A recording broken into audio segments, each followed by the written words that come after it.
10 pieces of indestructible military surplus gear are permanently disappearing from shelves this year. What happens when the factories that built the greatest load-bearing equipment in history quietly shut down their civilian lines? And why are veterans quietly hoarding these specific cold weather layers and digging tools before the supply chains run completely dry?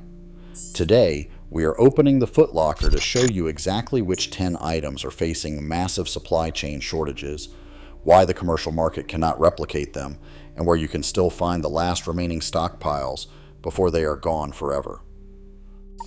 Item 1 is the United States government issue poncho liner, universally known as the Whoopee. It is constructed from a tightly woven ripstop nylon shell filled with a specific density of quilted polyester batting that traps dead airspace and keeps you warm even when soaking wet. But the military is transitioning to newer, highly expensive modular sleep systems, and the surplus pipeline for the original nylon poncho liner is completely drying up. Commercial outdoor brands try to replicate it, but they use cheaply made, loosely stitched polyester that clumps together after a single run through a washing machine, creating cold spots. The durable nylon stockpiles are almost exhausted, and the factories are not going back to the old blueprints. Item 2 is the genuine Alice Pack tubular aluminum frame. This frame was engineered to carry over 100 pounds of ammunition, water, and radio equipment over brutal terrain without warping. It relies on heavy-duty aluminum tubing and solid steel rivets at every single stress point. The problem is that the original manufacturers have officially retired the metal stamping dies. What is left on the secondary market right now is all there will ever be. Once they are gone, you will be forced to buy civilian internal frame hiking packs. Those retail bags use cheap plastic suspension systems and thin fiberglass rods that will shatter under the weight of a real survival loadout. The era of cheap, indestructible external frames is ending. Item 3 is the Ames Trifold Entrenching Tool. This is not a gardening trowel. It is a genuine, weld-reinforced, solid carbon steel digging implement. It features a locking steel nut mechanism that allows you to lock the blade at a 90-degree angle to chop through thick tree roots, break ice, or dig a fighting position in frozen earth. Due to the rising global cost of raw carbon steel, manufacturers are cutting their civilian surplus lines. To save money, retail brands are replacing them with injection-molded plastic handles and thin aluminum hinges. Dig one trench in rocky soil with a commercial copy, and the hinge pin will shear entirely in half. The real, hardened steel shovels are being bought up in bulk by wholesalers who know the production line is dead. Item 4 is the Polartec Level 3 Grid Fleece Jacket.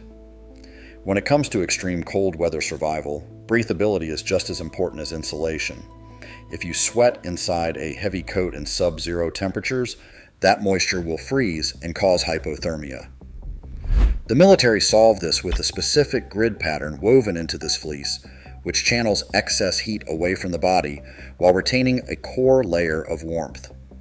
But the textile mills that produce this exact synthetic fleece for the military have realized they can pivot to highly profitable commercial athletic wear. They are no longer fulfilling massive overrun contracts for the surplus market. Commercial alternatives at the same price point use solid, non-breathable polyester that acts like a plastic bag on your skin. Item 5 is the authentic, Shelby-stamped P38 can opener. It is a piece of gear so small it fits on a dog tag chain, but it is famous for never failing. The secret is the exact heat treating and hardening process applied to the steel, ensuring the blade never dulls against metal rations. The original heavy machinery used to press these out of raw carbon steel has been decommissioned because it is no longer cost effective. The market is now completely flooded with cheap imported zinc and tin copies. If you try to open a thick steel can with a modern retail copy, the metal will literally fold backward on itself. The real hardened steel versions are a finite resource, and they are vanishing fast. Item 6 is the military issue Gore-Tex Bivy cover.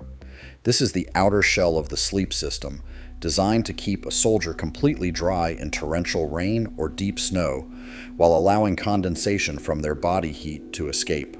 Authentic Gore-Tex uses a highly engineered 3-layer breathable laminate membrane. However, the patent licensing and raw material costs for authentic waterproof membranes have absolutely skyrocketed in recent years.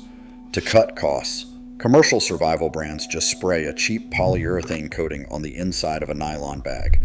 That coating blocks water from getting in, but it also traps all your sweat inside, leaving you completely soaked by morning. The military is adopting new systems, and the manufacturers are no longer releasing the classic breathable woodland covers to surplus liquidators. Item 7 is the 100% virgin wool military blanket.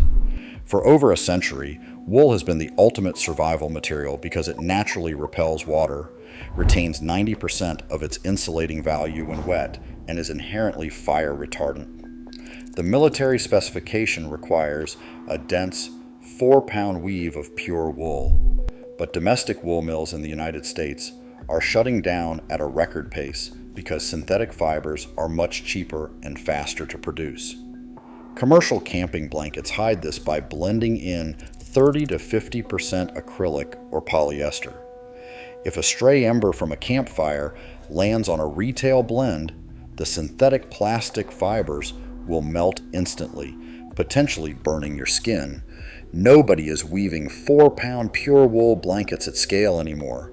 The current surplus inventory is the absolute end of the line. Item 8 is the heavy gauge stainless steel canteen cup. This item features heavy-duty butterfly folding handles and a contoured shape. Because it is thick, unlined stainless steel, you can place it directly onto burning coals to boil water or cook food without worrying about toxic chemical coatings leaching into your meal.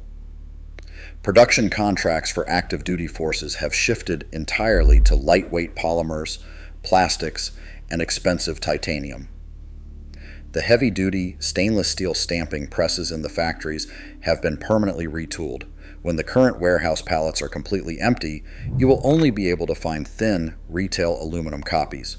Those cheap aluminum cups will warp, deform, or melt if you try to put them into a real survival fire. Item 9 is the genuine surplus trigger finger mitten shell. Extreme cold weather operations require keeping your fingers grouped together for warmth, while still maintaining the dexterity to manipulate the trigger of a rifle or the starter cord of a generator. These mittens achieve this with a dedicated, articulated index finger, reinforced with incredibly tough, water-resistant leather palms and thick canvas backs.